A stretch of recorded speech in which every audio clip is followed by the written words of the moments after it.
What's going on, everybody? Welcome to the Lords of War new daily news brief.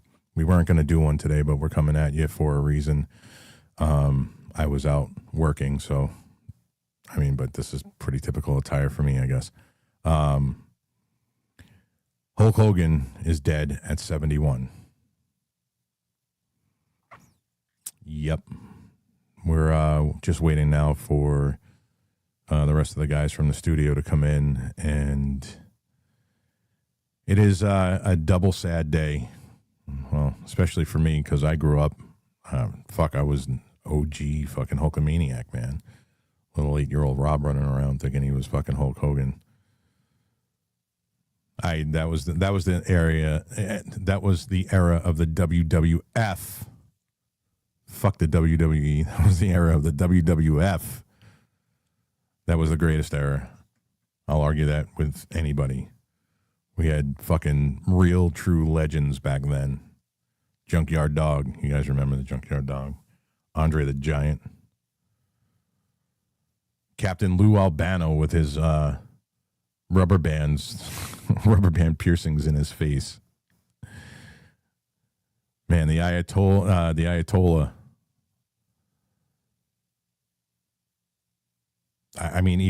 He was the Dingle Warrior first, but then he became, the Ultimate Warrior when he really fucking roided out. Rowdy Roddy Piper. I mean, come on, man. They Live is one of the greatest science fiction movies ever. I came here to chew bubblegum and kick ass, and I'm all out of bubblegum. One of the greatest lines in movie history. Like, seriously. It's right up there with I'll Be Back. I remember seeing Hulk Hogan in, Rocky 2? No, Rocky 3. Man, that was fucking great. I remember going to WrestleManias when I was a kid. Oh, here's Patty. What is up, man? I am waxing philosophic about my youth and my favorite WWF wrestlers ever. Right. And it is WWF. WWF, thank you. For us kids from the 80s. But it'll never be the WWE for me. Yeah. I mean, but this is a really wild situation because, I know he's been involved in politics for the last couple of years, but I don't think of him that way, and I don't care about that shit. What I wanted to talk about was, his cultural impact for our generation really can't be overstated. Like, it can't be. I don't think so.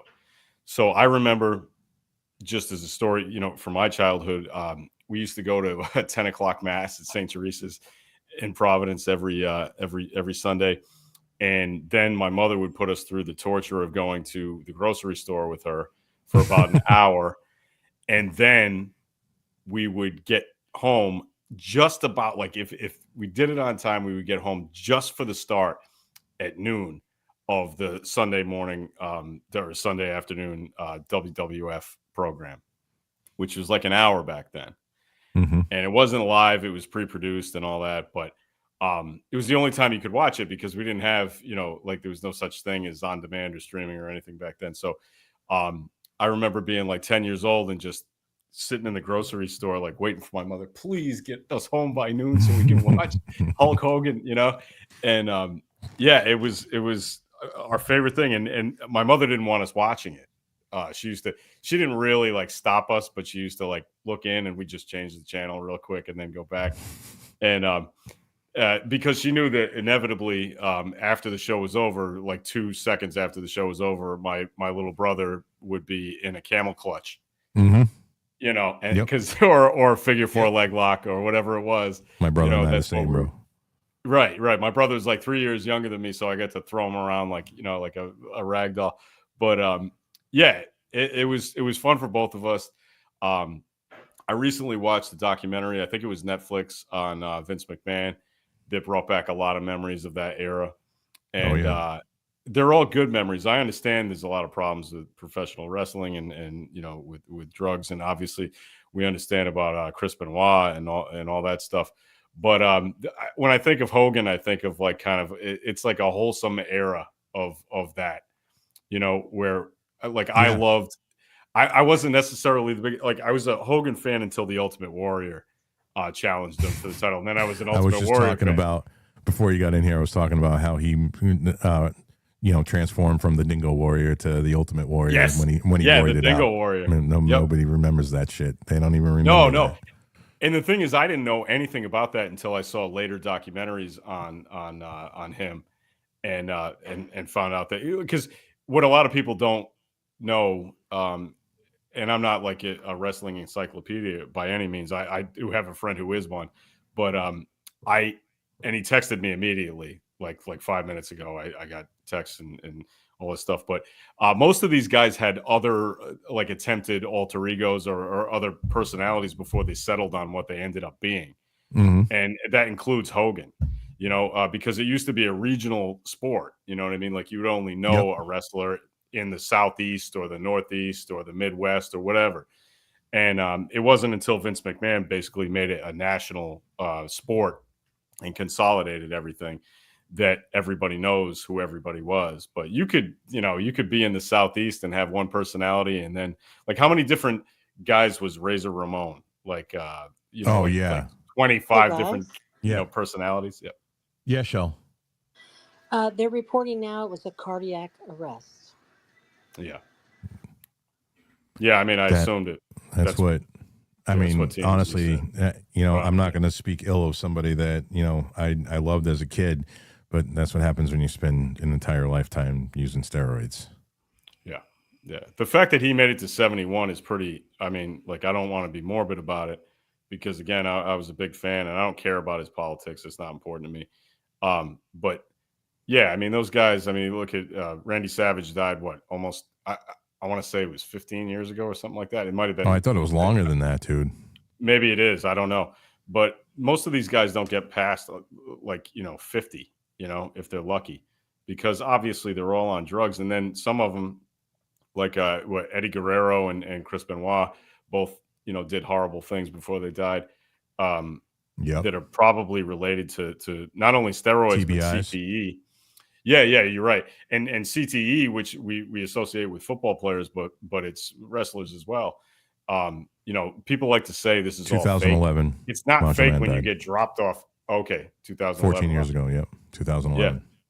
So, when people say this stuff is fake, I remember my father used to like, "Oh, why do you watch that? It's fake." I'm like, "Well, yeah, we understand the outcomes are predetermined, but it's not fake when you get dropped off a 25-foot ladder onto a. Yeah, I mean, it hurts. Yeah, you got to have some kind of fucking, physical fucking, prowess to be able to pull that shit off. As fake as some of that shit is, and it's pre-programmed that this person's going to win no matter what. You go out there and you say these are the moves or whatever. I remember when I was a kid. When the veil was lifted, it was a WrestleMania where Hulk got thrown out of the ring, and he went over the fucking announcer's table, and he's under the fucking thing going like this with a razor blade, and they showed the razor blade, and he was cutting his eyebrow open. I was like, yeah. But it didn't stop me. It was still entertaining. No, I don't think any of us were like. Once you're past the age of 10, you understand that it's not. The outcome is predetermined, but that doesn't mean they're not athletes. That doesn't mean that they're not taking risks, and that doesn't mean you that and it doesn't I can't hurt, get on the top of the turnbuckle and fucking jump off and do a flip and land on somebody. Absolutely not. If we did, we'd both be can't do that shit. At this point, we'd be dead. Yeah. So I really do. I mean, look, this is big business. It's massive entertainment. And when I was a kid, it was my favorite thing on Sundays was to come home and watch. I remember seeing the first Undertaker match, the very first WWF Undertaker match. He had been around before that. Yep. But again, it was regional before that. I have a lot of great memories of all that stuff. Especially, even like me and my brother, fumbling for the remote to switch the channel before my mother came in to see that we were watching wrestling when we weren't supposed to be. But yeah, it's a piece of my childhood that I feel like just took a hit, and I'm getting a little misty-eyed and nostalgic about it. So we got Patty, we got a space going, and we got some hands up. Oh, and Yeah. Rowdy Piper, 2015. So 10 years ago, we lost Rowdy Piper. One of my all-time favorites too. Fucking A right. All right, Chell, who do we have? We have Gossip Tea, and then we're going to go to Sally. Good copy. Hey guys, thank you for having me on this space. You know, I remember being a kid and watching and listening to Hulk Hogan. It's like, kids, eat your vitamins. And you know, he was such a great, charismatic person, full of life and energy, and definitely entertaining. And I just want to say two things. One, the Dark Side of the Ring. I'm not sure if you guys watched that. I would love to see his transformation from going from the really good guy to when he was the NWO leader. If you want to consider that going towards the dark side a little bit, when he had when he went from the yellow Jimi to Hendrix, black, yeah, the Jimi Hendrix theme song was coming in, and and that good stuff. And also, if they make a movie about him, I would love Chris Hemsworth, the guy that played Thor in the Marvel movies. I think he'd make a great Hulk Hogan. You know, he's got the body I size actually and the think. height. Actually, if you That's look at not bad. IMDb, they're actually working on a Hulk Hogan movie before he fucking died. Because I remember seeing like an interview with Chris Hemsworth saying that he's been training to bulk up to get to Hulk Hogan's size. So I actually think there's something in the works right now. And yes, it is going to be Chris Hemsworth. That's amazing. I didn't know that. I honestly didn't know that. But I think he would make an excellent Hulk. And I mean, I really hope they can find an Andre the Giant. Like all the great matches he had that were just like, well, I also think heard around the world. And I don't know how you do an Andre the Giant though. I don't know who you cast. You know, there's nobody. Oh, the Mountain. I don't. The Mountain. You might have it there. You might have it there, but he would have to get a little fat. But yeah, you would have to get fat. But the Mountain from Game of Thrones would be a great. I would say his Andre name, but it's unpronounceable. Yeah, it's unpronounceable. We can't pronounce his name. We'll just call him fucking Thor or something. I don't know. Yeah, you know who else I think would be scrapped. Oh, the movie was scrapped. The movie was scrapped in November last year due to contracting issues. Oh, that's gay. They'll start doing it now though, because they will now. They will now that he's dead. They gotta bring it back. Guaranteed. Yeah, they have to bring it back. An Ultimate Warrior would be great. I mean, I would love to see an Ultimate Warrior. Like someone play the Ultimate Warrior. All the great. Didn't he die too? Yeah, he's dead. I think Ultimate Warrior died. No, he died a long time ago. That was like over 20 years ago, wasn't it? Yeah, he was a long time ago. Yeah, he was a really disturbed individual. There's no, there's no shortage of information about him on the internet. Like he was really like everybody hated him as far as the other wrestlers went. He didn't care about being a technician. Like there were some guys that you hear about. Well, dude, he was roided out to the max. Oh, he was roided to the max, but a lot of those guys were. But he didn't pay any attention to like technique and match prep and all that stuff. And so a lot of his matches were just sloppy. Yeah.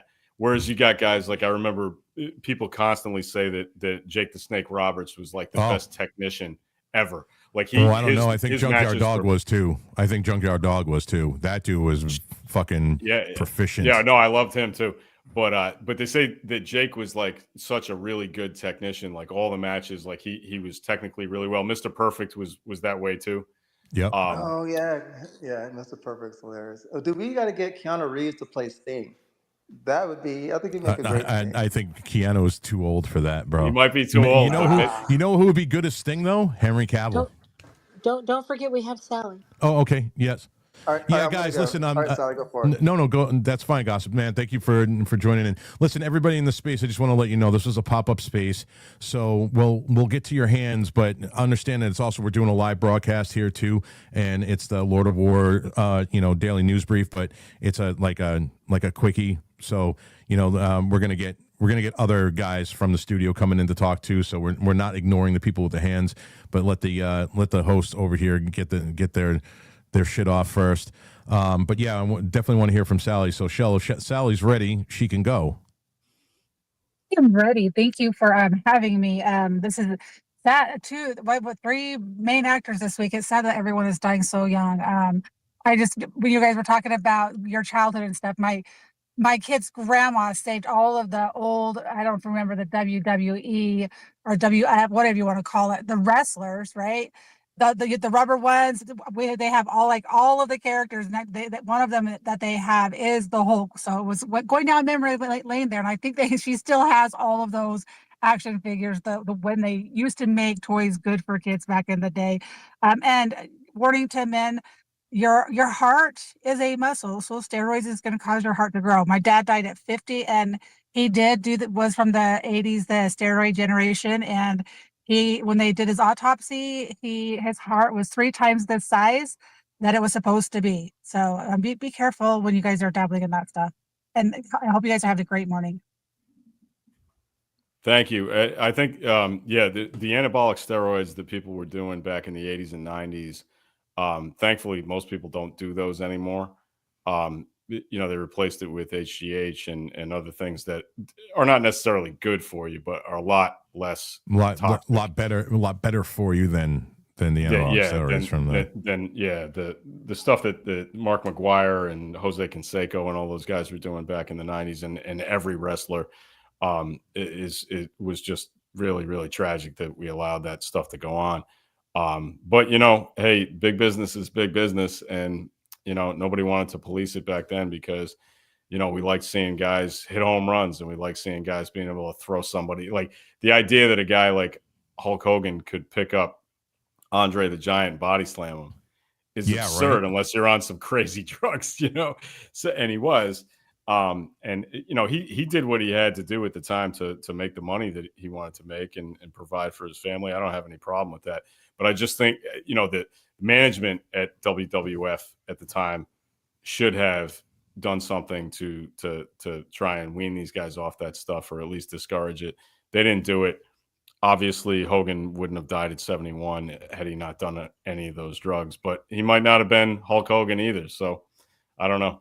It's 21-inch guns. I think it was 26. Was it 26? 24. It's 24. I know it's 24 inch pythons. I think he used 24-inch pythons. That's right. Yeah. What are you gonna do when Hulkmania runs rampant all over you?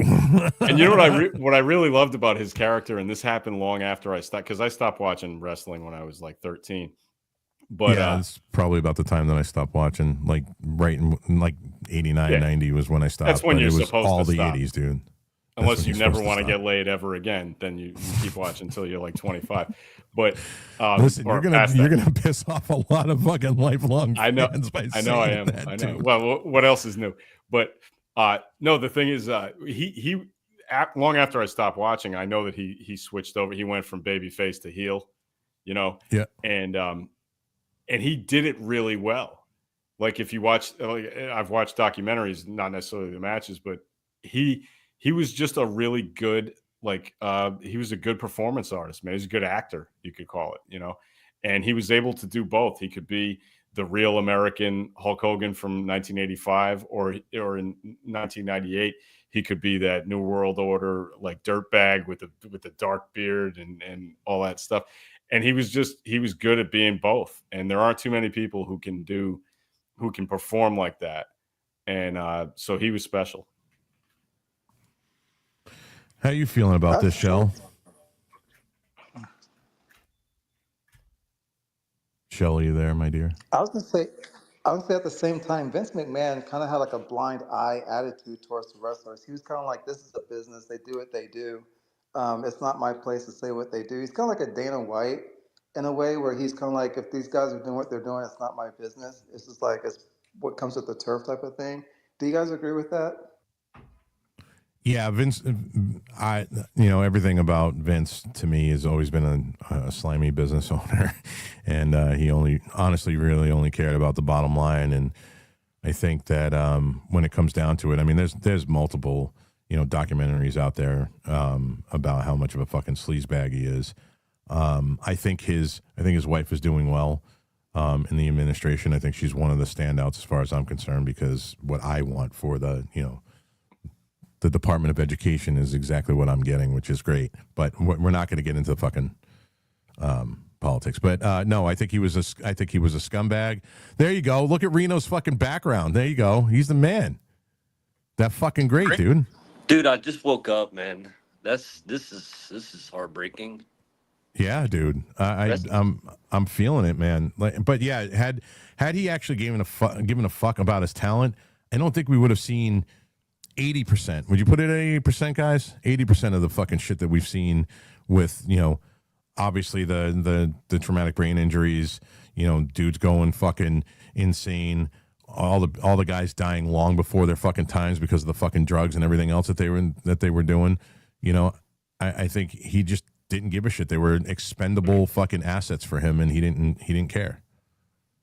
And that makes him a scumbag. Now, I get being a capitalist, but you can be a capitalist and actually give a shit about people at the same time.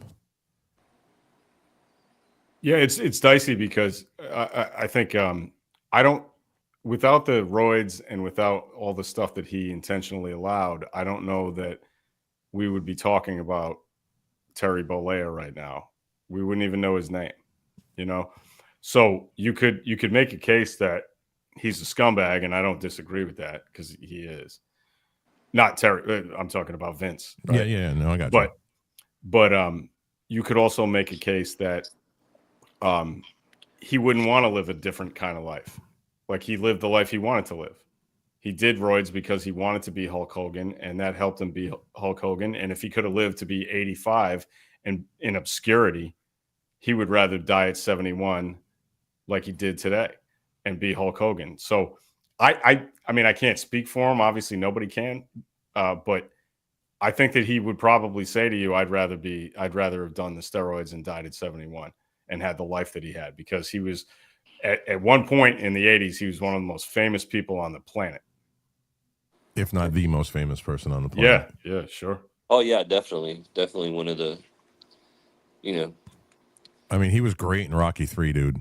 That was awesome. Definitely one of the ones. I love it. You forget about that? Oh no, never. Not only that, dude, but wrestling wouldn't be today what it is today without that guy. Absolutely. No. Yeah, if you look at it in the 70s and before WrestleMania, it was a bunch of like semi-fat guys rolling around in Madison Square Garden on television, and basically, unless you went to see it live, most people didn't give a shit about it, right? But once McMahon took over and started the WrestleMania series, and you had guys like Andre the Giant and Hulk Hogan, and later the Ultimate Warrior, Macho Man Randy Savage, and all these guys, these personalities changed the entire sport. And before that, listening to or watching Bob Backlund or King Kong Bundy or these guys, like it just wasn't that entertaining unless you were gonna again roll up to Madison Square Garden and see it live in New York City. So he changed everything.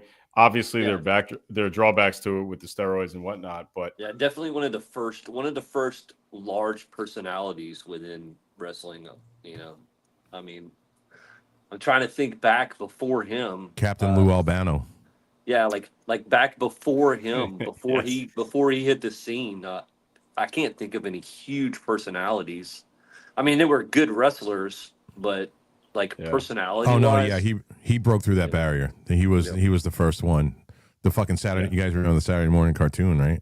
Mm-hmm. Yeah. And they didn't merchandise.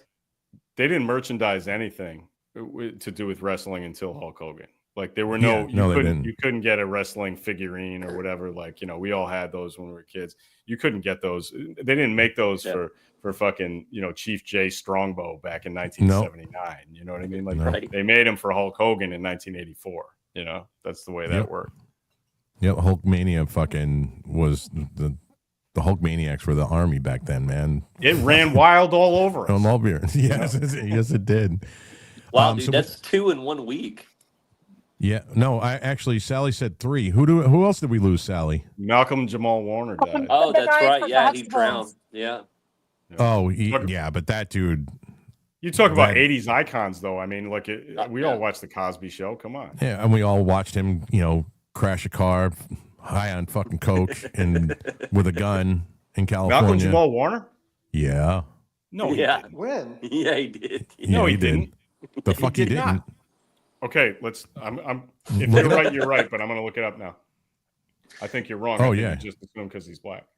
But it was the 80s. Oh, Jesus. I was just having this argument. I got to let everybody know here. Shut the fuck up, Patty, first of all, with that bullshit. Enrique's Well, if like, I'm right, you're gonna have to shut the fuck up yourself. no, he was arrested in the, I think it was in the 90s.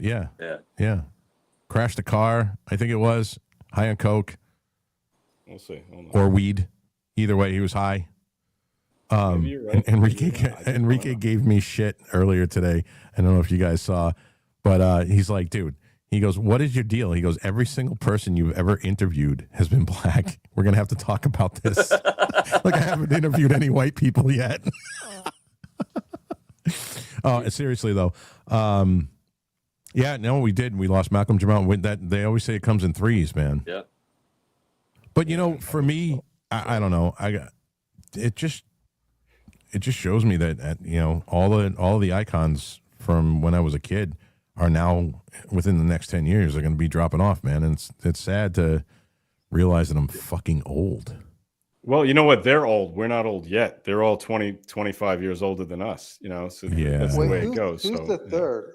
Who's the Malcolm third? Jamal Hulk Warner Hogan? from the Cosby Show, gossip. Okay, yeah, but is Hulk Hogan, Malcolm, and who's the other one? Ozzy Osbourne. Ozzy. Oh, yeah. Ozzy, of course. Duh. What am I thinking? Listen, I said this in my post yesterday, saying goodbye to Ozzy. I can tell you, there were many times when I was a kid that I was fucking miserably depressed about my fucking home life, and listening to Ozzy, listening to Revelation Mother Earth, listening to Suicide Solution, the whole entire Blizzard of Oz album, that got me through some fucking times, man. It really did. Yeah. That one hurt. I mean, it's not surprising, honestly and truly, guys. If you saw him, at his concert, the last concert, he sounded fucking amazing, but his Parkinson's disease made it so that he sat down. But he sounded fucking great. Like, he sounded like Ozzy. He put his entire heart and soul, and what a fucking way to go out. What a way to go out with that concert as fucking awesome as it sounded, and as awesome as he sounded. Well, I mean, and not only that, but you got to remember, two out of the three basically lived the way that they wanted to live. They lived their life, man. Dude, I can't find anything about Malcolm and Jamal Warner, but yeah, I can't find anything about him being arrested ever. If I'm wrong, then you can show it to me. But I think you're wrong. When it happened. Okay, I think you're gonna have to prove it, because I just Googled it and there ain't nothing here about him being arrested. If you can find it, I'll say I was wrong, but I think you're wrong. We're just picking on. I think you just made some shit up because he's black. Yeah, I think you did. I don't mind saying it. Fuck it. What, are you going to take my birthday away? Come on. No birthday for you this year. No birthday for you. Look at it, man. If you can find it, send it to me. I'm not saying it doesn't exist. I'm just saying I can't find it. I'll put it in our chat. Okay. You do that. But yeah, I just wanted to jump on, guys. Say, I just woke up, just found out. That sucks. That's three in 1 week sucks, or two. I wasn't really thinking about Jamal Warner. He never really crossed my radar besides watching the Cosbys. But I know 2 in 1 week kind of sucks. Yeah, I just woke up and literally just found this out on our group chat, and this fucking sucks, dude.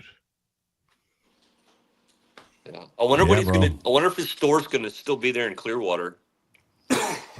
What is it? Well, I'm sure his daughter owns it now, right? Yeah. What store does he have? He has that Hulk store right on the strip right there in Clearwater. He's got a bar too. Yeah, he's got like a Hulk. He's got like the big Hulk Hogan.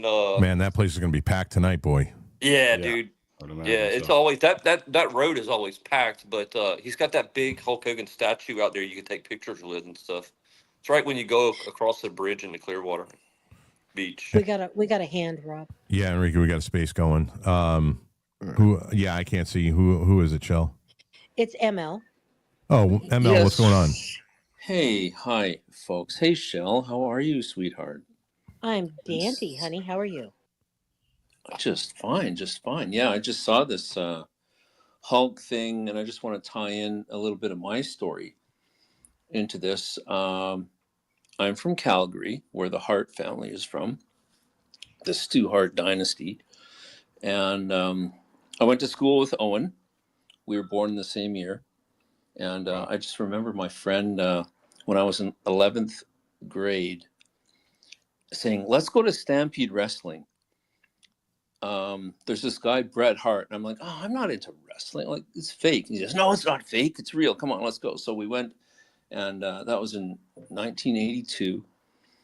So I saw Bret, and his younger brother Owen was just coming up through school, and so Stu Hart had 12 kids, and I think 8 of them were wrestlers. So Bret and Owen, of course, were the biggest. And so Stampede Wrestling was like a local, like you guys were saying, it was a local, like Western Canadian Wrestling Federation. And then McMahon bought Stampede Wrestling in 84 and then sold it back to the Harts in 85. But that's kind of put the link there. And I just had to grok this to see, did Hulk Hogan wrestle Bret Hart? And it says here, yes, they fought in 93 in Vegas, where Bret defeated Hulk for the WWF championship, and it was a non-televised event. Can you imagine? Oh wow. Wow. Yeah, it's crazy. The old days, right? Yeah. Yeah, the old So- days. Fuck. Yeah. God So damn. anyway, yeah, I was a classmate with Owen, and the funniest thing was in ninth grade we had 2 weeks of wrestling in phys ed class, but I never got to. I always wanted to say I wrestled Owen Hart, but there was 2 teams, A and B teams, and I never got to wrestle him. So, oh well. But the last time I'd seen Owen was he died in '99, and I saw him in '97. I just ran into him in the DFW airport, so that was the last time I saw him. But there's an interesting tie together with the Hart family. So just wanted to share that with you guys. Well, thanks, man. That's very interesting. ML, thank you very much, bro. We yeah, man, this is hitting right here. So I haven't really been able to look up the story. Where did he pass away from? Heart attack. Yeah. That's what they're saying now. I mean, yeah, you could see that. You could see that coming, really, to be honest with you. All the steroids and the stuff that he did in his lifetime, yeah. It's a Hollywood heart attack. Not Yeah. to make a pun, but, it is one. Yeah, that's I remember rooting against him, rooting for the Ultimate Warrior in that first WrestleMania when they had that fight. Had I known what those guys were actually like in real life, I would not have been rooting for the Ultimate Warrior. But Hogan pulled the match off the best he could, because if you watch a lot of the documentaries, you'll know that Warrior was notoriously shitty at just wrestling. Like he didn't pay any attention to it, and Hogan was a real, he cared about the craft, and he had to carry him through that whole fucking match, even though he knew he was going to lose. He had to lose. So he's one of those guys. He's a professional at what he did. You can say what you want about wrestling and whatnot, but the man cared about his craft, and he did it for as long as you can physically do it, and probably longer than he should have done it. And I think of him kind of in the context of like Muhammad Ali that way, where, he wrestled too many matches. I don't know if that hastened, his death. Maybe it had nothing to do with it, but he probably should have stopped. He should have knocked that shit off a long time ago. But when you're that big a personality, and it's what you've done your whole life, I imagine it's hard to walk away. Hey, did you guys see that match where Hulk Hogan was in the ring and the Ultimate Warrior showed up randomly, and Hogan looked at the Ultimate Warrior and said, "I thought you were dead"? Do you guys remember that? I know what you're talking about. He went to the WCW, and Yes. yeah, they had this. You can YouTube that one. It's one of the best like walk up videos that you'll ever see. And Hogan was like shaking and trembling, and he was a good actor, except the movies he made. In the movies he made, he was not a good actor. Those are horrendous, and I think that we should just do maybe a broadcast, like a late night broadcast, instead of like the video game thing one night. we should just watch No Holds Barred with Hulk Hogan. Oh no! Like seriously. Oh my Oh, god! that would be just beautiful, man. Because with the guy Zeus, the black guy. Oh the, yes, the, Zeus. the That's what shaved it head. was now. Yeah. Yeah. Oh, Didn't he yeah, play yeah. Debo on in the- Friday? Yeah. Yeah, He Yeah, does. Friday yeah, he was Devo. Oh my god, that would be What's up, wonderful. Shell? We should watch that movie. Shell, what's going on? Now I got a little reverb when he's keeping his mic open. I was just gonna mention that. Oh, when ML? No gossip was Oh, open mic'd. Yeah. gotcha. Oh, sorry about that. I'm gonna hop off for a little bit, but I'll be right back. I just want to ask you guys, there's other tweets out there that say that Hulk died after a surgery that went wrong. So anyway. Well, this is all. Listen, we found out. We got the news. Patty texted me, said Hulk's dead. I was like, get the fuck out of here. I did a little bit of investigation and said, you know what? We just said let's fire this talking about it because, it's Hulk. Yep. So I'm sure there's going to be tons of information coming out in the next couple of days. Like, I saw a bunch of things yesterday that Ozzy Osbourne was it was assisted suicide. Yeah, I've I seen don't know that if too. I've seen that. I don't know if it's true, Yeah. but I wouldn't blame him. Yeah. To be quite honest with you. Like thou shalt not murder is a little bit different. Like that's really what the Ten Commandments said. So there's nothing in the Bible about suicide.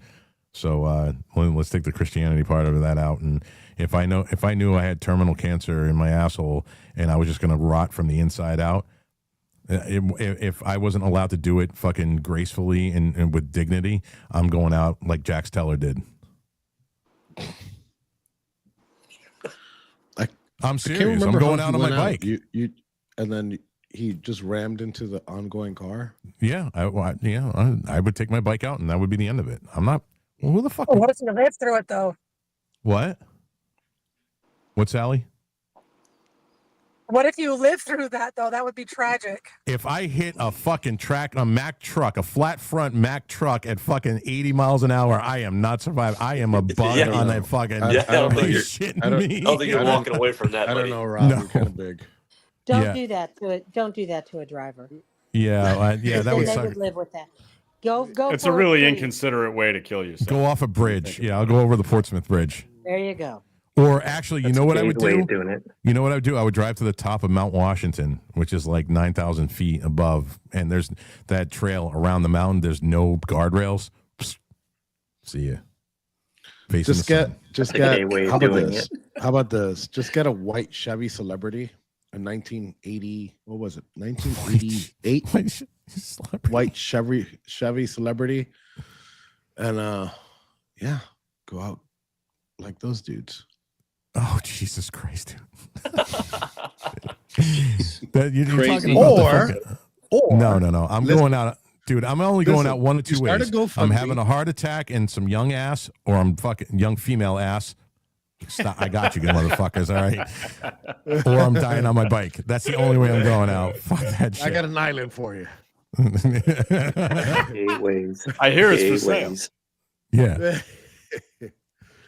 Um, No, I mean, dude, seriously, if this is the way he went out, if he had a heart attack, he went out peacefully because obviously it's a fucking widowmaker and you don't feel that shit and you just drop dead and you're done.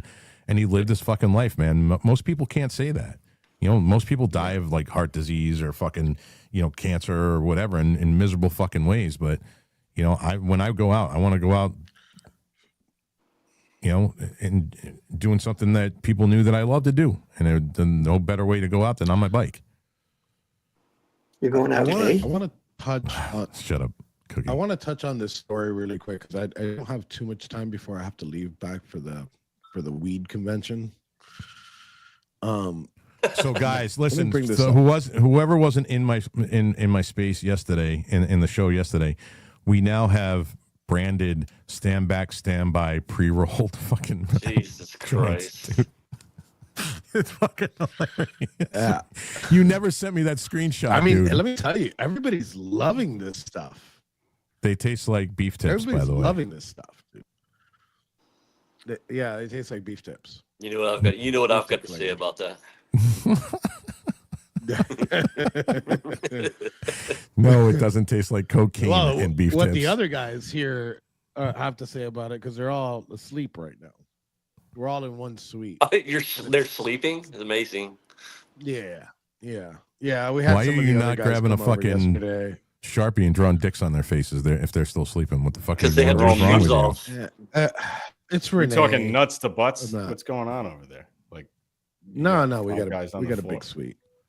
Okay. Why do you like drawing big Oh, But this, looks like we're almost all here Speaking now. of nuts. Speaking of nuts. Look here at we this go. motherfucker in a Oh, suit. look at this guy. Holy guys. shit! Holy Guess shit! who the FBI just guess who the FBI just hired? I know, Yeah. right?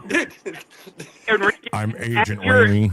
as your handler, I'm suggesting you go ahead and shut up, please. Yes, sir. Fucking- Yes, sir. fucking- It was- yes, it was- officer. And by the way, your reply to your last message, it was Reno. His name's Reno. He lives in the Panhandle of Florida. Oh, Jesus. Thanks, man. Appreciate you. Well, guys, it was good knowing you. I have his phone number if anyone wants it. Yeah. All right. So hold up. Let me get to this story really quick, because I find this interesting. For some reason, it's not. Is it up on the screen? No. No. Oh. Now it is. Oh, There you go. There you go. no, yeah, there we go. Okay. So this, I didn't know this, right? The title says, "Yeah, Candace is so screwed this solid," and I've seen some attorneys voice her. Robert Barnes voiced his opinion on this. So Yeah, right. this lawsuit was brought up by Emmanuel Macron and Bridget Macron against Candace Owens and George Tom Inc., which I'm guessing is her podcast LLC.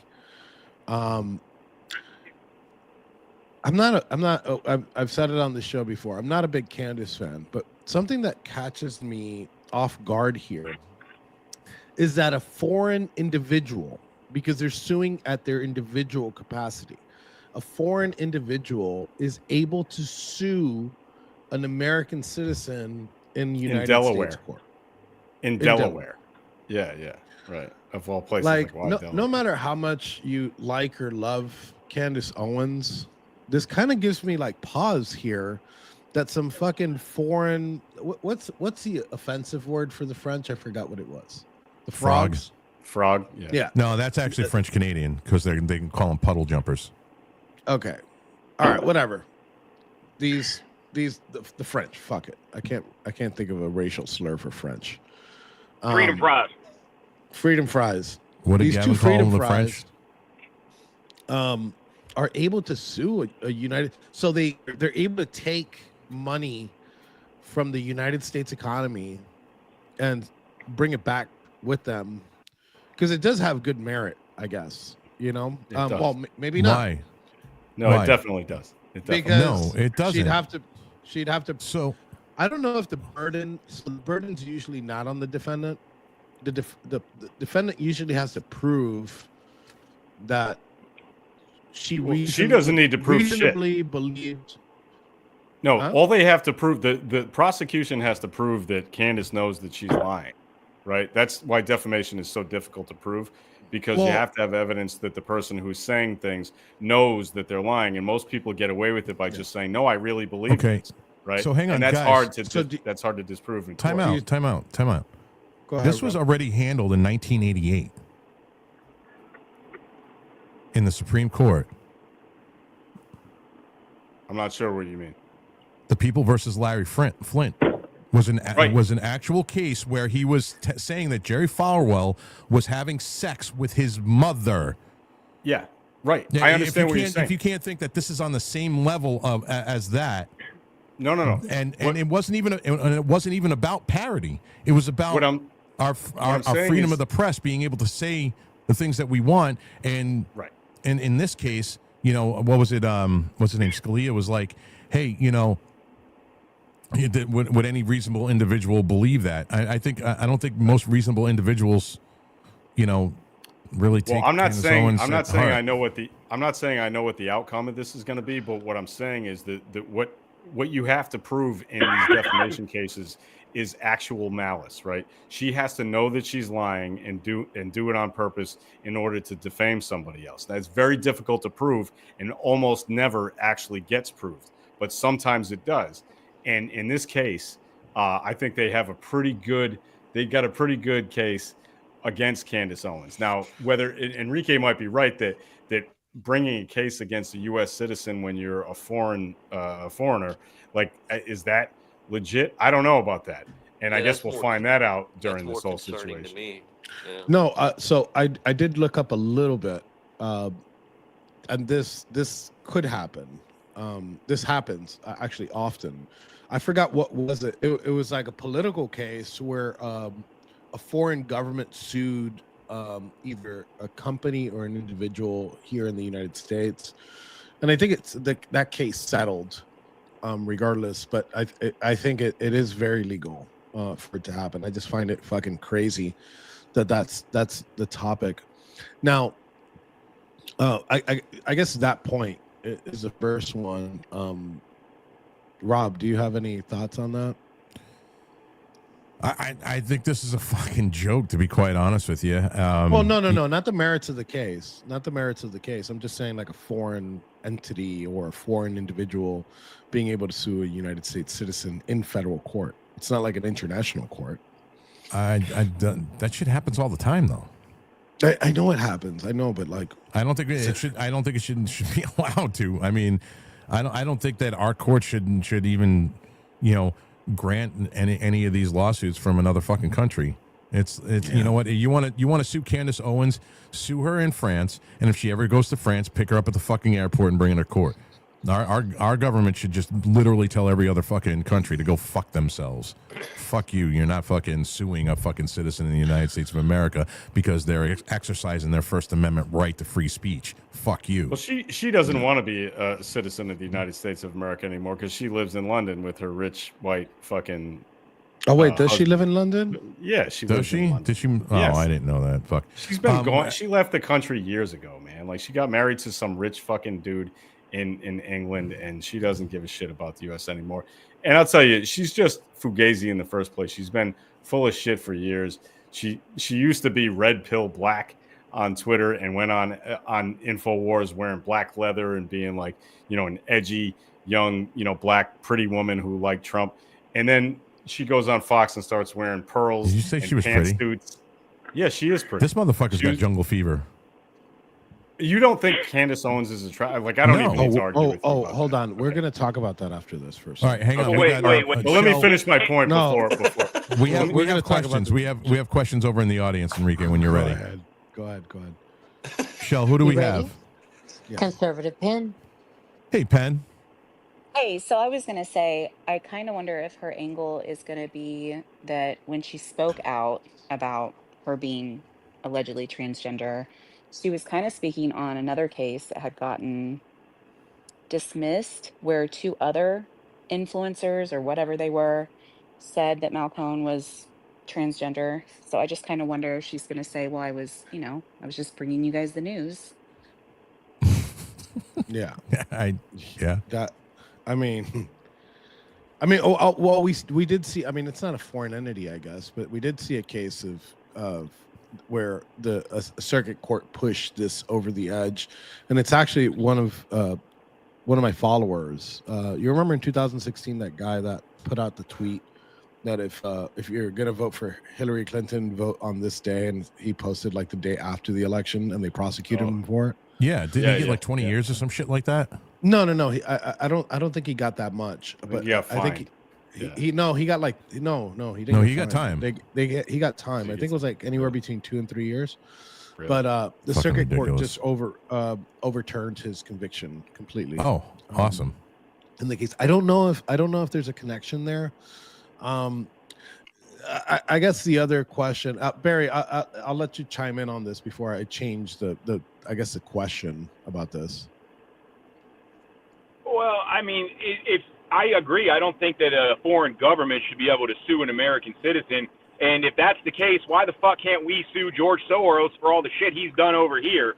And if Patty's correct that Candace Owens is living in London with her white, as he put it, husband, wouldn't that be more scientific evidence that once you go black, you come running back? Barry, we're gonna have what we're gonna do with you, Barry. Listen, Barry, this, Barry, what we're gonna do is we're gonna have remedial joke making class. I don't. Okay? It's going to be held on Sundays at 7 a.m. and you're going to have to show up in person, and we're going to sit here and teach you how to make jokes. When I go live on my show, I don't include Barry's YouTube in that for a reason. So, because I don't want to nuke his show, but he's going to nuke it himself. So at this he's point, going to do it himself. So yeah, he doesn't need help. Yeah. Remedial jokes with Barry. I just think that, to trust the science on that. But the point is, I mean, can we sue Soros? Can we sue Klaus Schwab? Are we allowed to do that? George Soros is an American citizen, though. You can sue him all you want. But he's the point an American is, citizen, so you want to sue him, you can sue him here. In the 2020 election alone, and in 2016, we found that foreign entities interfered with our election. So can we sue them? Yeah, I guess you can. Why not? I don't know. I think I think that you it should be able to be in reverse. Like, we should be able to sue a foreign government or a foreign individual as American citizens in federal court, right? Obviously, I already stated my position on the opposite way, but we should be able to sue. Like, I should be able to sue France, right? For hiding the fact what? that For being France? For being gay? No. For hiding the fact that Macron's wife is a man. For hiding her crank? So is there any okay, so how about this? I'm going to ask the next to follow up. Is she right? Is Candace Owens right? And here at Warboy Studios, obviously we don't give a shit about fucking lawsuits here. They can kiss our fucking ass completely. Oh my God, yeah. So you guys didn't read the we've article. Proven that this week. But is she right? Is there truth to what she says? I haven't really kept up with it, but like, it's kind of like the moon landing. You know that the moon landing. We all know is real, Big Mike's but then a you dude. start watching like those moon landing fucking conspiracy theory videos, and you're like, wait. She's an old woman. Put some doubt in you. Those are If not we land on the conspiracy moon, theories, sir. Those are the world is documentaries. flat and birds are drones. Okay, right. There you go. Let's get this fucking over and done with now. We didn't land on the moon. I'm with the birds earth is do flat. not exist thing. The birds do not exist. It's true. That's true. That's true. The birds don't exist. That's absolutely. Hey, Rob. Yeah. Ice walls. We have another. This is hard because I really like this guy. Oh no. The legendary Grammy Award-winning musician, I can't even say it, Chuck Mangione has died at 84 years old. Holy shit. Isn't that the guy that shot the dude in New York? No, that. Jesus Christ Almighty! That was actually very good. I like that one. That was good. That's a dynamite drop in right there. God damn, man. This is not threes. This is now fours. No, I mean, listen. Okay. I think the rule of three, because people are dying all the time, right? The rule of three is for like people that everybody know. Like, I don't know who this Chuck everybody is. Yeah, because you're an incel. Shut the fuck up. Do you, Barry? Anybody that knows anything about real music knows. Barry, he's an Italian crooner, Chuck dude. Mariano is? No, I don't. But I think I don't.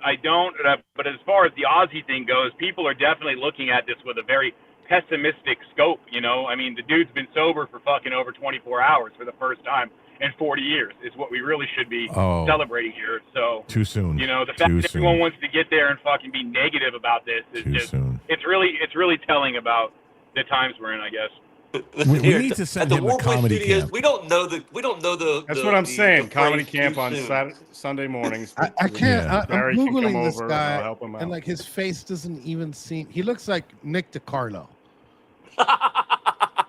He looks like Nick DiCarlo. Jesus Christ. I mean, I don't know who the fuck this guy. I mean, look, rest in peace. Obviously he was a music legend from his Wikipedia page. But this doesn't count as a 3. We're still missing the third. Yes, it does. I think we're wrote still my own missing the third. Wikipedia page, so. Did anybody find the Malcolm Jamal Warner horse shit that you guys were saying? No, I earlier? haven't 'Cause searched it. I haven't I'll searched find it. it. I'm not Which looking, one? and I'm not doing it on the show. The fact that Okay. it was like the Yeah. 90s, he got into a car accident while he was either high on coke or high on fucking with a gun. He was high on Okay. coke, bro. You find it for me. I thought it was. It's either coke or weed. I guess I don't know. I don't remember. Hey, which we're one it is. dangerously close to me having to get off the show because if we get to 1,000, I gotta go. Hey, Rob.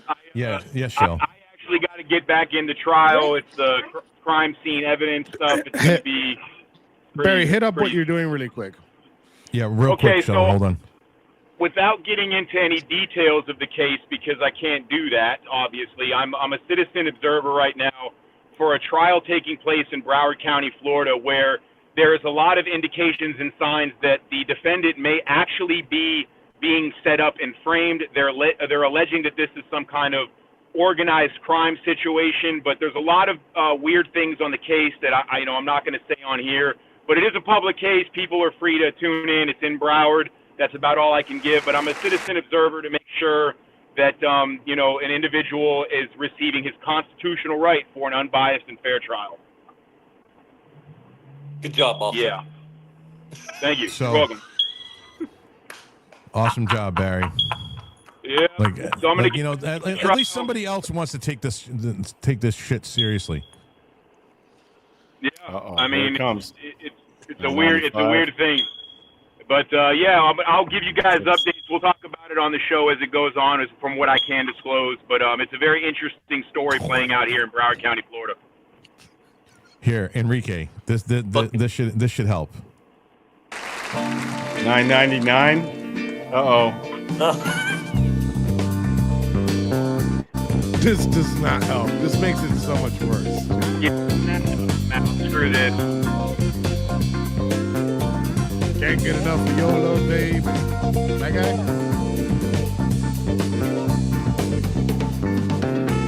It's Nick DiCarlo, dude. That is Nick DiCarlo.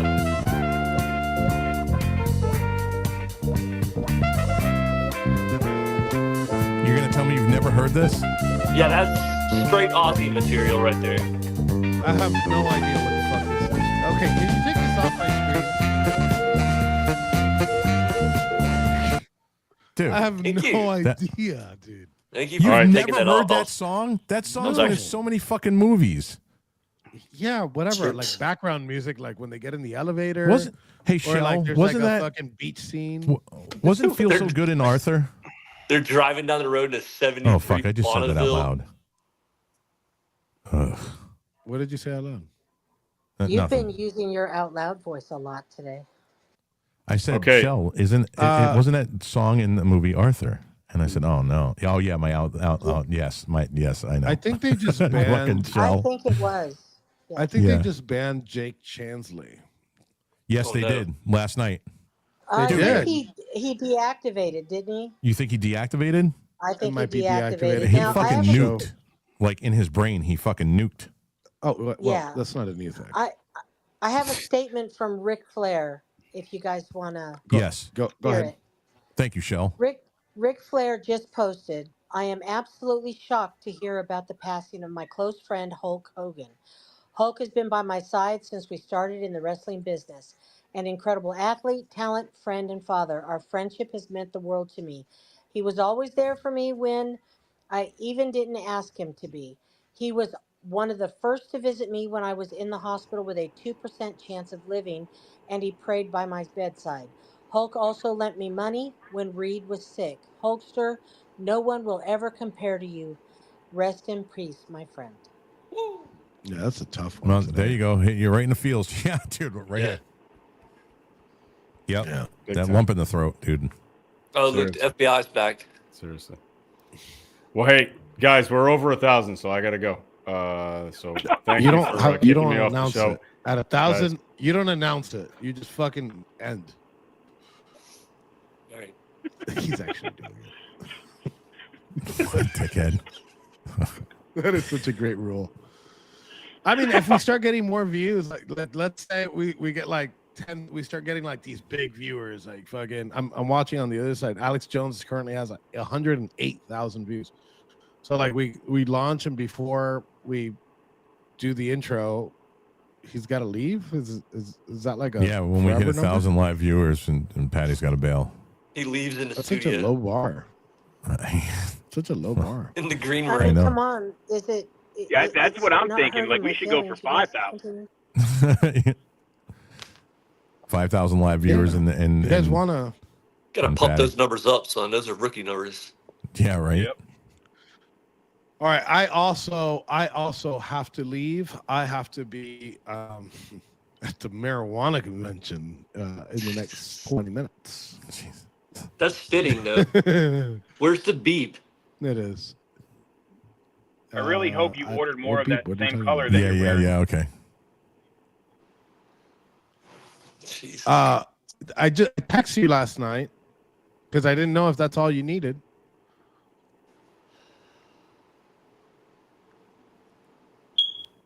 Thank you. Fucking Enrique. Fucking. We figured out the sound of the. Yeah, it's definitely not coming from Rob's house. Did he freeze in that position? No, he did not. He's still there. What's he looking at? He's looking at notifications or something. Looking sharp, officer. All right, gentlemen. I gotta get the fuck out of here. I gotta wake up everybody and get them to fucking get dressed and shit. All right. Tell the boys I love them. All right, I will. Later, bro. We had a great time with the boys yesterday. Hey, call me when you get out of here. Oh wait, I almost hit end stream for you guys. Nice. Yeah, dickhead. All right, Shell, do we have any more hands? I don't see any, dude. Oh, Cookie has his hand up. Yeah, Cookie's got his hand up. Oh, I said a human. Go ahead, Cookie. What? Just how can you do that? Just be quiet, midget fucker. Let's go. Hey, you try fucking midgets and see how wonderful it is. Hopefully, I will be soon in a couple of weeks. They have the small hands. It's amazing. I mean, once you go midgets, you never want to go back. But anyway, 28 USC Code 2502 grants the rights of aliens to sue in our country if we can sue them in their country. So Mr. Sharon or Macron and Mr. Macron's, their lawsuit's valid because they must be able to sue over there too. So maybe Candace can countersue there. And what is it? What is the U.S. statute? 28 USC 2502. Now I got to do research. In the U.S. That grants the rights to people in other countries to sue American citizens in federal court? Yes, citizens are subjects of a foreign government, which accords to citizens of the United States the right to prosecute claims against their government in its courts, may sue the United States in the United States Court of Federal Claims, blah, blah, blah, blah. So, yeah, so they can do that. Yeah, but they wouldn't that's her. So that's, they're kind of getting like on a First Amendment thing. Like she could say whatever the fuck she wants to say. That might not fly in France, but here in the United States it does. Yeah, absolutely. Does anybody in the space I don't think it's going to go anywhere. Know what federal court, what district they actually? Oh, Delaware. They said Delaware. What district? Yeah. What district is that? Does anybody know what district that is? Because that's a very liberal. That area is a very liberal when it comes to their federal judges. Well, of course they probably shopped it around before they filed it. Oh yeah, without a doubt. Cookie, you can just go ahead and speak, dude. Oh, well, I was going to look that up real quick. But anyway, Hulk Hogan is also known for banging the wife of Bubba La Lunchpudge, his best friend, and being videotaped for it. Good job. She's pretty hot, so yeah, I would too. Hell yeah. Fuck, I don't know what else I was going to say. Have you ever watched midgets wrestling? It's the funniest goddamn thing I've ever seen. You should check it out. They got the micro wrestlers or whatever that go around the country. But I saw one years ago when I was in college in Joplin, Missouri, and that was back when Brutus the Barber Beefcake and the Killer Bees and God. JYD, those guys were all Junkyard there. Dog. Hell yeah. Yeah, it's funny as hell. Dun, dun, dun. Another one bites the dust. All right, Rob. It's almost Yeah, bro. 12:30. It's almost 12:30 here, brother. I got to get ready. I'll see you later. Yeah, man. Give me a shot later. Yeah, brother. All right, troll you later. So, yeah. Now I'm all by myself. Shit. I think we'll probably go for another half an hour or so. That way, Shell can get ready for the Colonel Manus show. But if there's anybody else that wants to come up, this space was initially in primarily for remembering Hulk Hogan. And yes, Cookie, I've talked about it quite a bit actually. There's still a bar in Maine, not too far from me, that does midget wrestling and midget tossing, and it's fucking hilarious and it's a lot of fun. And I'm still there. It's called Iron Tails. It's in Acton, Maine. I think Delaware is in the 12th district, I believe. Yeah, that's not a conservative friendly district by any stretch of the imagination. Yeah. Yeah, that actually encompasses Maryland and Virginia, right? It looks like New Jersey and Maryland, Delaware. New Jersey, Maryland, and Delaware. Yeah. Oh, sorry. I think they're in the 3rd district. I don't know okay, make up your mind. I'm asking you to do the research, and you're feeding me bullshit now. I'm just doing a test to see who's paying attention. This is important shit to know. Fucking gay. I know. I heard Sally chime in. Does Sally have her hand up, Shell? I did put my hand up. Okay. I was just going to say this lawsuit could be easily solved. Just produce a DNA test. You would know that she's a man or a woman, and if she defamed her, then, pay up. Buttercup. Yeah, this is kind of a catch-22, don't you think?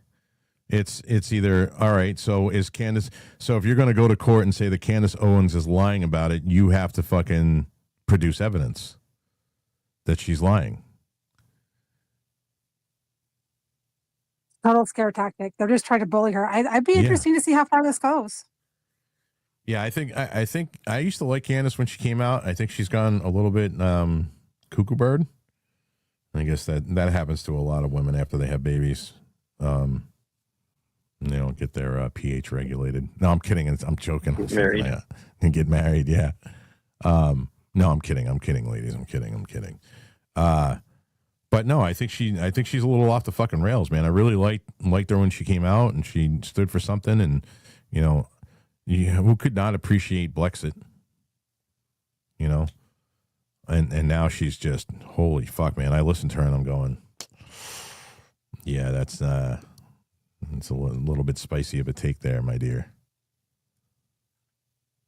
Well, she did produce a lot of evidence. If you've ever gone back and listened to the stuff that she was putting out, gosh, I don't even remember how long ago it was, but she was putting about a series of things out about her, and so yeah, she has a lot of evidence to back it up, her claims. You mean as far as Macron's wife or husband being a man? Yeah, Macron's wife, and just like all her lineage and all the crazy satanic stuff that they do. It's wild, but she produces quite a bit of evidence to back it up. Well, she's going to have her day in court to bring all that there. These, if it's really the way it is, and she's really that on top of it, which I would say that she is, she's got a lot of fucking takes lately that just I can't hang with. But if she does really have that kind of evidence and she gets to present it in court, these people are only fucking themselves. They're retarded. So which again just leads me to believe that it's all fucking theater. I think they're just bluffing to see if she'll back down. And if she has all the evidence, why would she back down? I don't know. But it's expensive to fight that kind of a battle in court as well. Yeah, she's got the money. But wait a minute, so didn't Patty just tell us that she lives in London and is she a citizen of England now? Her husband is. So she married her husband's from there and she's from the United States. So she has dual citizenship. She got dual citizenship. So why wouldn't they sue her? If that's the case, why wouldn't they sue her in like a court in Great Britain. Where does she live? Is her home in Maryland by chance, or do they just pick that place? No, I'll go look and see where she lives. Yeah, thank you, Sally. It's not like I'm just running a space. I'm live, and it looks kind of. Yeah, I was. You guys got to literally excuse my look. I was literally out working on a fucking deck, and then my phone blows up. We got to go live. Shell, do we have anybody with their hands up?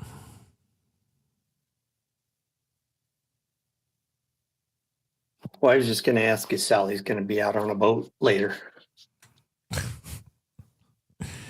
Dude, I drove home last night, Cookie. I am home here in Utah, back in my house. No more boating. Well, thanks for thinking of us when you did that. Really appreciate that. Thanks.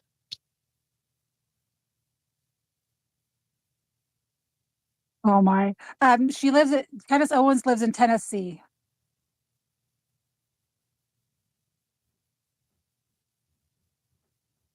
Rob, if you're speaking, we can't hear you. No, I'm not. I'm not speaking. Okay. There was just dead air. Did we have so dead air? I need to make a correction right now.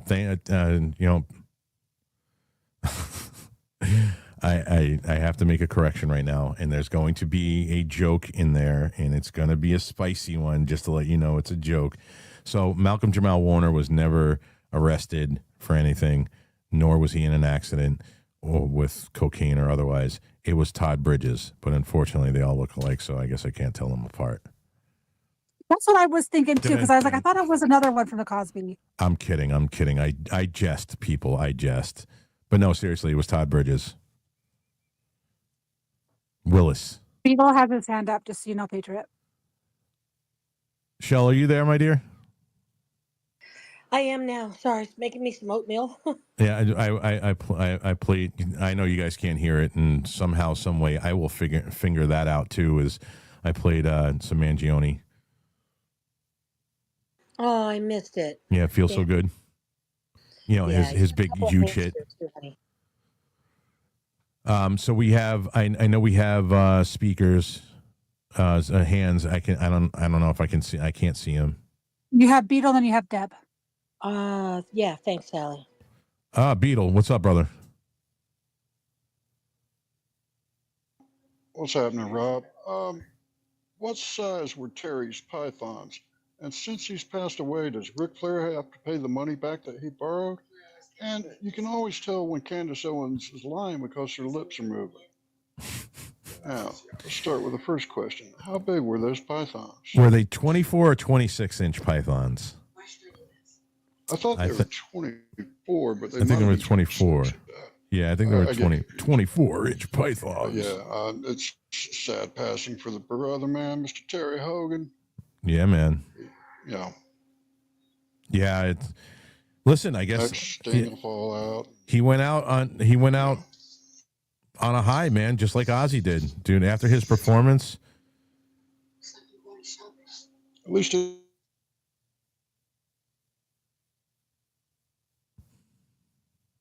Beetle, I can't hear you, bro. You're muted.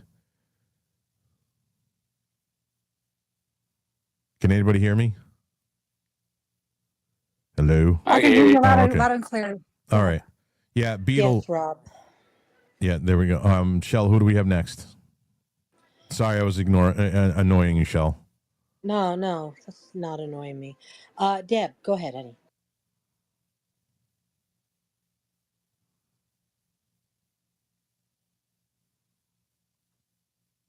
Deb, can you hear me, honey?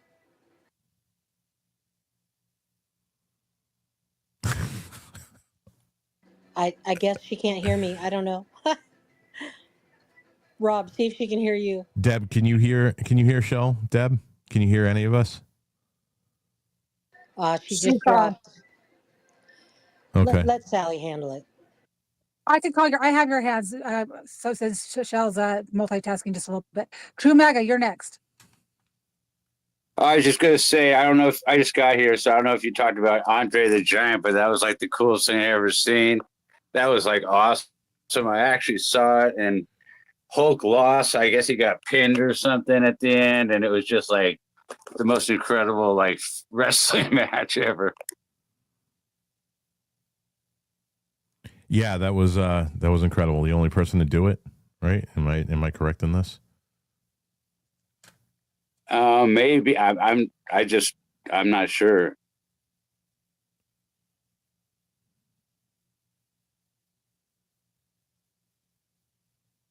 But I remember the build-up was like incredible too. I mean, I don't know what the viewing was. It must have broke some record though.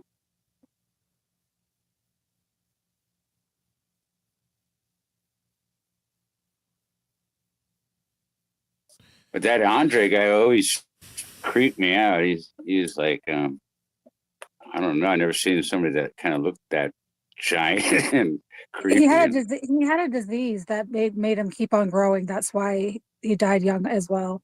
So he was going to keep on growing taller and taller and bigger and bigger. Whoa. Oh gosh, what is it? There's a name for it. Like now I have to go look it up.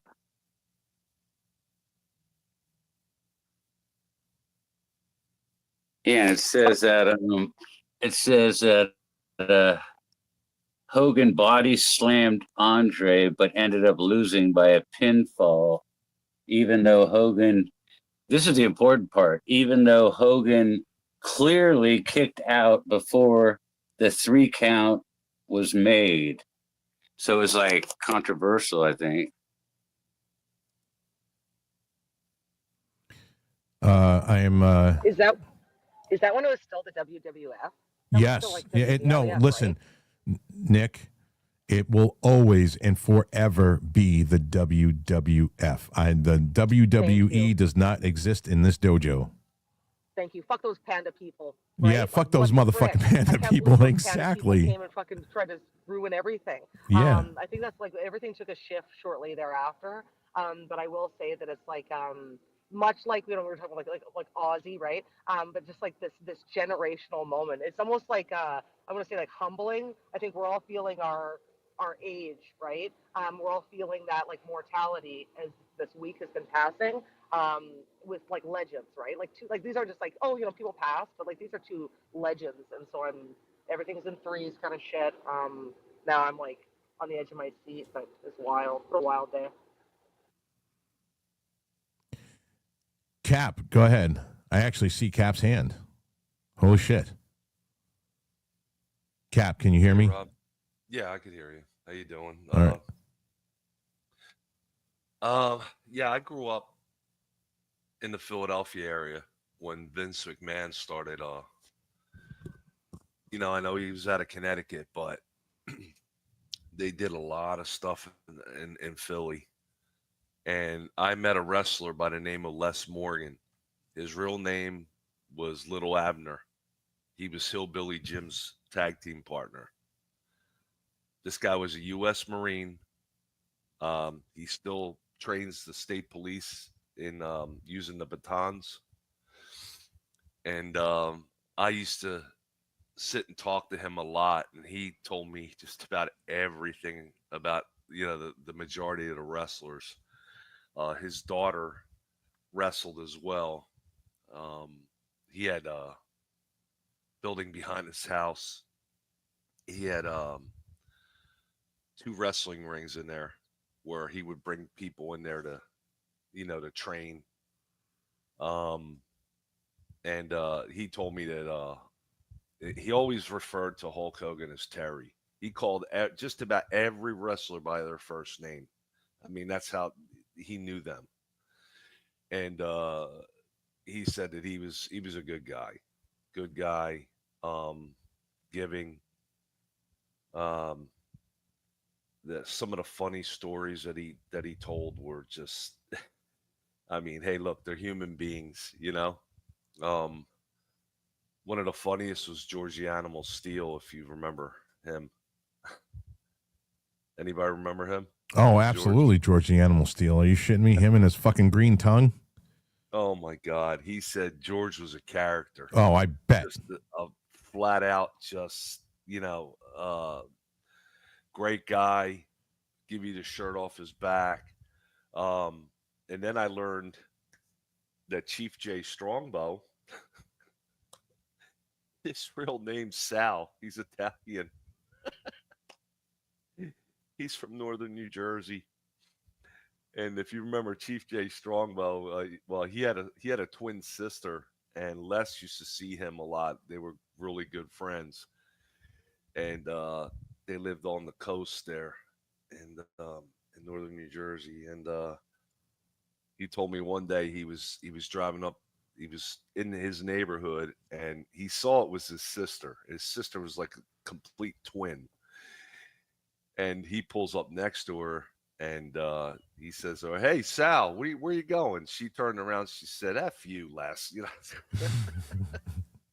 Just um, but they were all everything that I learned. The majority of them were really good guys. Yeah, I never really delved too far into the Ultimate Warrior, but from what I've heard, I never really did like any deep dive, but and especially today, what I've heard is he was not a good dude. Yeah, well, that's just it. Les wouldn't talk about the guys. I mean, I had asked him. There was this guy. He used to call himself Captain Redneck, Dick Murdoch, and he looked at me. Says, "I'm not going to talk about that guy." He says that guy was a piece of trash, and I'm like, "So that wasn't an act?" He said, "No." He says that guy was an asshole, flat out, racist, just very bad guy, and he left it at that. You know, and I didn't press it anymore, because you always wonder how much of it is an act. And yeah, according to him, that guy he was like that all the time, just a bad guy. But the majority of them, he had good things to say about a lot of those guys. He told me, I remember he was telling me that Randy Savage he was a little high strung, but still he was still a good guy. There's a guy that comes on Spaces here. I'm actually friends with him. His last name's Lombardi. Mm-hmm. He goes by the Brooklyn Brawler. Yeah, no, him and I've been following each other for a very long time. Yeah, he's good people, man. Yeah, he is. And always a positive message. Oh yeah, all the time. And yeah, a lot of people don't know that he was responsible for a lot of these guys elevating in the WWF. This guy was like literally the behind the scenes wrestler that he would help them script stuff. And I mean, if you've talked to him, I don't know if he's ever told you that, but Oh yeah. Brooklyn Brawl is a really good, solid motherfucker, man. I have a lot of respect for him. yeah, he is. And you know, there's a guy that owns a. I don't know if he's still there or not, but I don't know if you remember Playboy Buddy Sharp. Um, that guy owns the Monster Factory in Paulsboro, New Jersey. Like the And, Monster drink? No, totally different. Oh, okay. I was like, wait a minute. Yeah, he I mean, they were all over the place there. I would see these guys in the stores, and I mean, a lot of them lived around there, and it was pretty cool growing up because you had the Philadelphia Sports Complex literally right across the river, and you'd see athletes all the time, the wrestlers. Um, there was one guy that used to get beat up all the time. I forget what they call them. It's the guys that would just lose, the guys that they would just throw in there. Um, back in the day, they used to put guys in there that they were really no names. They would just like get beat up. And this guy, his father right around the corner from me, and he would work in there, and he was a big dude, man. And those guys disappeared. I mean, I don't know. I haven't seen, you know, where they have those wrestlers that you just throw in there and they beat up. And I haven't followed wrestling in a long time anyway, so I mean, I know things have changed. Yeah, like I said, I don't know. I didn't know. I don't know if you heard at the beginning. I remember when the veil was lifted for me when it was WrestleMania. I forget which number it was, but somebody threw Hulk out of the ring, and he hit the table, and he was under the table, and you could see him cutting his eyebrow open with a fucking razor blade, dude. I was like, I said to my dad, I was like, he's like, yeah, Bobby. And he says, yeah, Bobby, I know. And I was like, oh, all right. And that was it, man. Then I knew it was fake. You know, Dusty Rhodes used to do that all the time. Oh yeah, yeah. You know, once the veil is lifted, man, that's it. Dusty Rhodes had scars all over his forehead. I mean, he would. I heard he used to pre-cut just deep enough to where if somebody hit him, it would cause him to bleed. Yep. It's crazy, but I used to love watching as a kid on Saturday mornings when the WWF would come on and stuff. I used to like run and jump in front of the TV, and you know, they always would start out with the midget wrestlers, and then they go to a couple female bouts. You remember the Fabulous Moolah, right? Oh, yep. Jesus, dude, you are really fucking deep cuts, man. Deep cuts. Yeah. I was Kat, did we follow each other? No, I'm following you back, bro.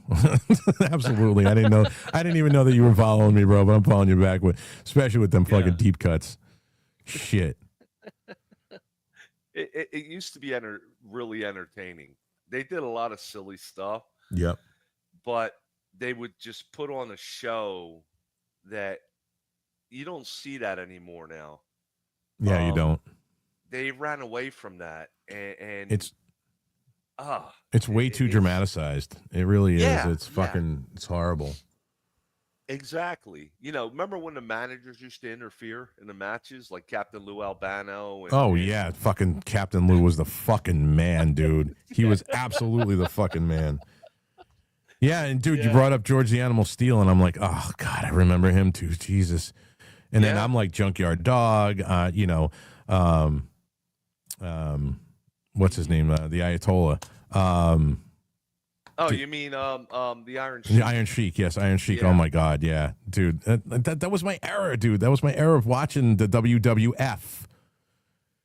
You know, WWF with The Rock, right? Oh yeah. Yeah, he was. The Rock only lived an hour north of me. I seen his dad quite a few times. But yeah, it's like that whole area. They were just all over the place there. It was like it became normal just seeing these guys. But, all right, Brad. I don't know you, but I see some people that I respect that are following you, so I'm going to bring you up, man. Thanks for the follow, Rob. Yeah, no problem, Kat, man. I didn't know, dude. Listen, man, I try to get back.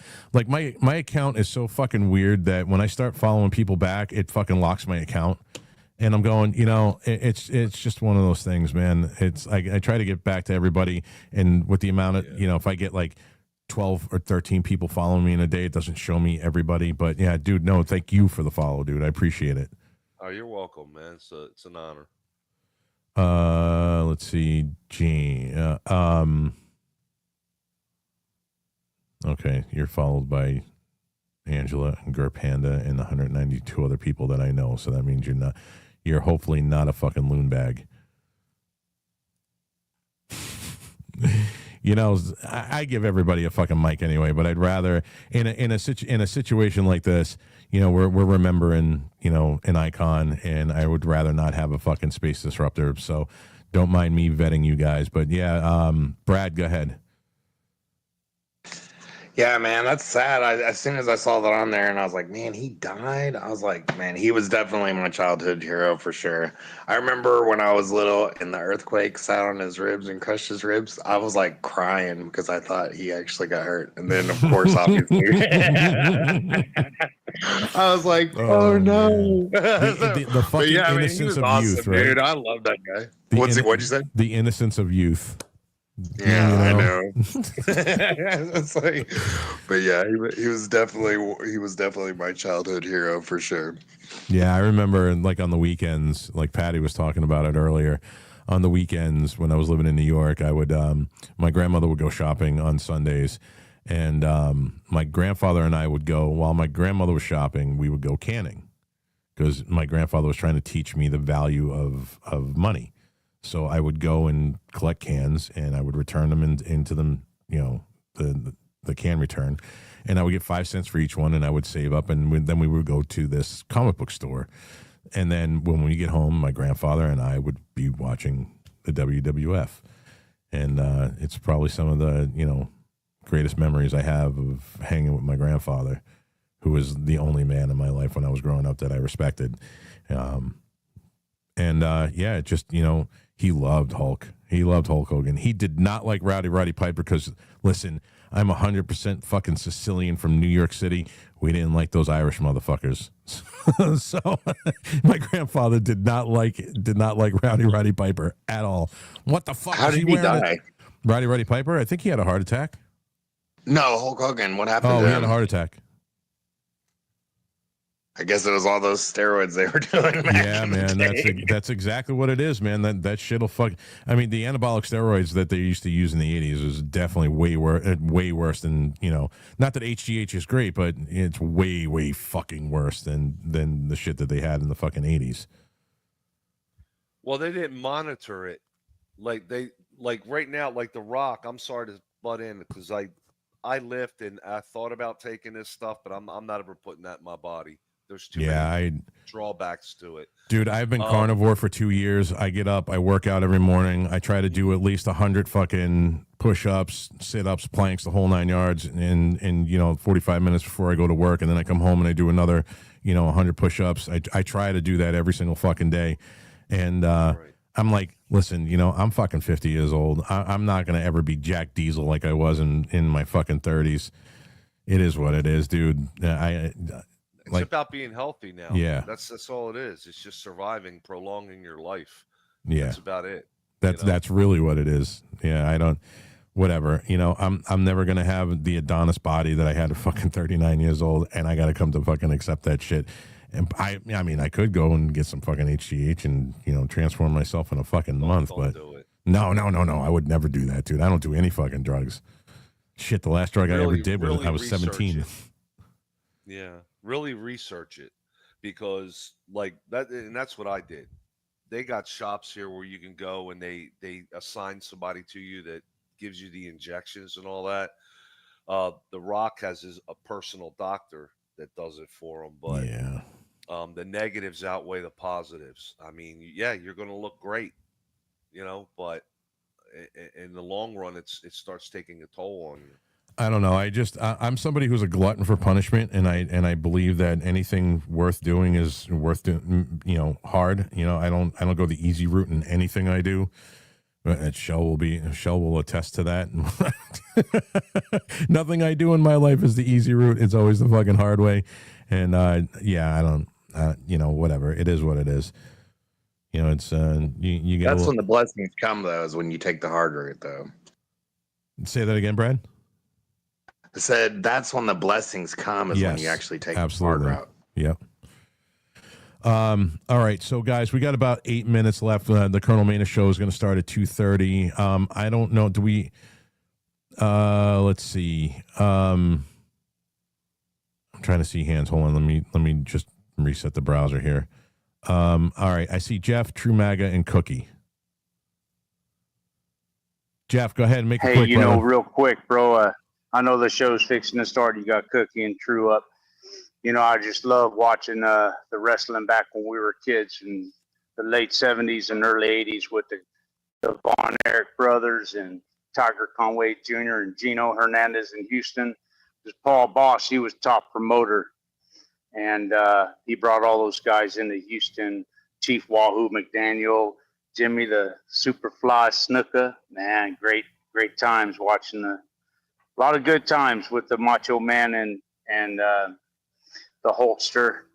I heard a few negative things, but I heard a whole lot of positive things of Hulk Hogan, and one of his mentors was Andre the Giant. Like the story we heard from Brooklyn Brawler, how much of a humble man, 480 pounds and 7'6", he could pick Arnold Schwarzenegger up and put him on a 6-foot shelf like nothing. Made Schwarzenegger, and he made him look small. That's no shit. And just to hear him say, "Where do you live, boss?" He said, "I live right up the street here in the Bronx. 20 minutes take me there." And he took Andre to his mom's house, and she cooked him some Italian food there. And first class gentleman, the Giant was. But Hulk, I heard a few negative things about him, but deep down inside, he seemed like he was a pretty good man there at the end. And God rest his soul, and I'll yield. Good times. Yep. All right, True MAGA, go ahead. Hey, boss. The best thing you did for your health is your a pure blood. And then absolutely. I swear you're Howard Stern, dude. I mean, your voice is like a duplicate, but you're like the opposite of him, you know? Yeah, I'm not a faggot like he is. You get called that a lot, I guess. Like a little bitch. Yeah, no, I'm not a faggot. Howard Stern is definitely a fucking pole smoker.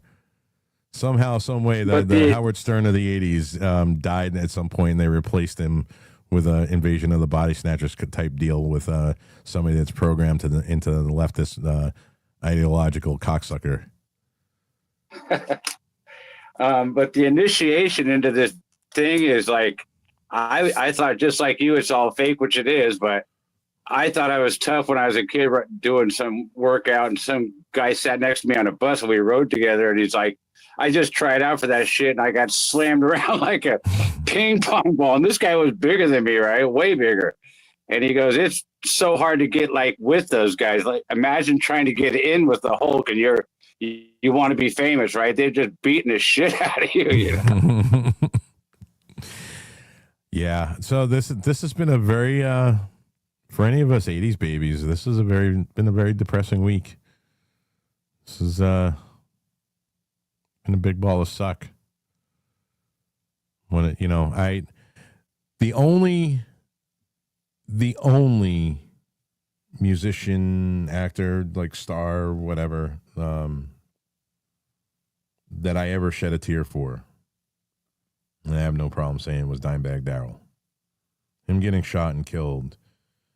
Like, him and James Hetfield were my two biggest fucking musical influences growing up. And when Dime was killed, man, I just sat there.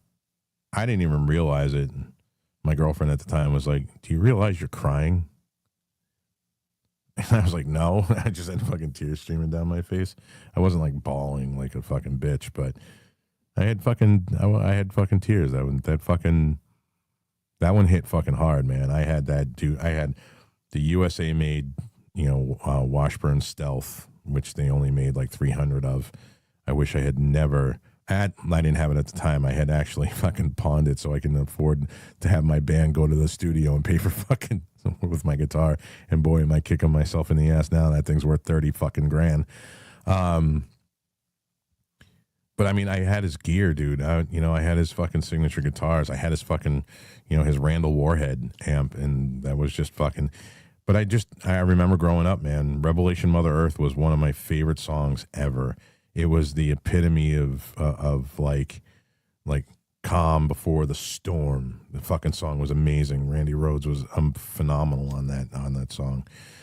I just remember going through hard times when I was a kid, and Ozzy was always there, man. There was consistency. There was Ozzy. There was Metallica. There was fucking Lemmy from Motorhead. There was Judas Priest. I don't know. What a fucking bummer, man. And I guess I feel this way because I remember back in the 80s and how simple it was and how much fun we had, and there wasn't so much division in the world, and everybody cared about one another. And when we were playing video games, we were standing next to one another at a fucking arcade, and we would skate together, and we would BMX bike together. Some of us even broke dance before we became metalheads. I'm not saying that was me.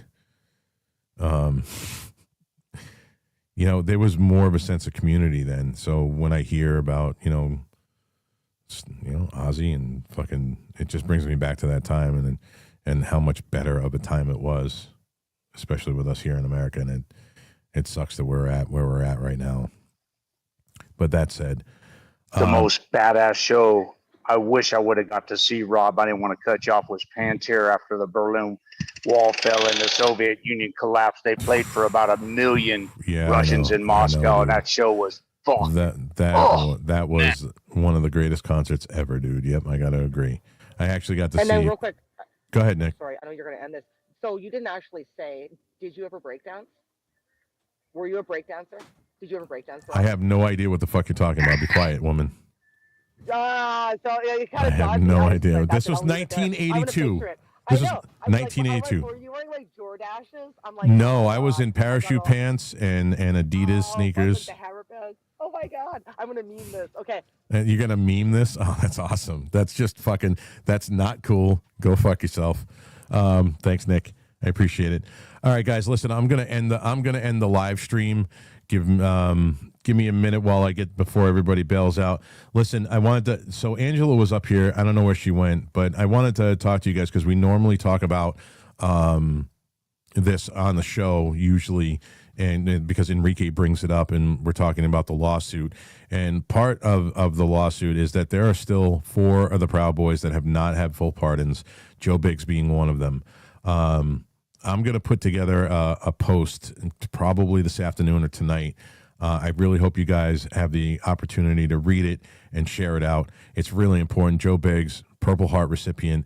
He hasn't had his pardon, which means he doesn't have to get his VA benefits. And he's suffering right now, and he needs some fucking help. And he needs us to get out there and, you know, be overwhelming with our voice, letting Pam Bondi know and letting President Trump know that there not only are the 4 Proud Boys that haven't been fully pardoned, there are over 1,000 people that still haven't been fully pardoned that need to have their full pardons. So look for that post later on today, guys. I do appreciate you guys being here today. Rest in peace, Hulkster. You were a major part of my life growing up, and it's heartbreaking to see, you know, the people that I loved growing up and dying. It just makes me think of my own mortality at this point. But you guys were awesome. Thank you for coming into this pop-up space. Shell, I want to thank you for co-hosting for me. I want to thank everybody who spoke today. And tomorrow, guys, listen, go to my pin post. Please, please, please, please go to my pin post. I don't ever beg you guys to do this unless it's really, really important. Go to my pin post and share it out. My guest tomorrow is going to be Dexter Taylor, Carbon Mike, the guy who got 10 years in prison for building his own ARs, doesn't have a criminal record, and famously the judge said, "This is New York. The Second Amendment does not exist in my courtroom." Yeah, he's going to be on the show tomorrow. So, guys, tune into my show, 3 p.m., right here on X Spaces, on Warboy Studio Live, and everywhere else that we stream on Rumble and the whole 9 yards. But I hope you guys come into the space. We're going to dedicate the first hour to Dexter being able to talk. And then if you guys got questions, please come with your questions. Or at least, you know, even if you don't have questions, come on up and talk and tell him how much you support him and how much this is bullshit and how much he doesn't deserve to be in fucking jail right now. All right. Thank you guys very much. We are going to end this stream in 3.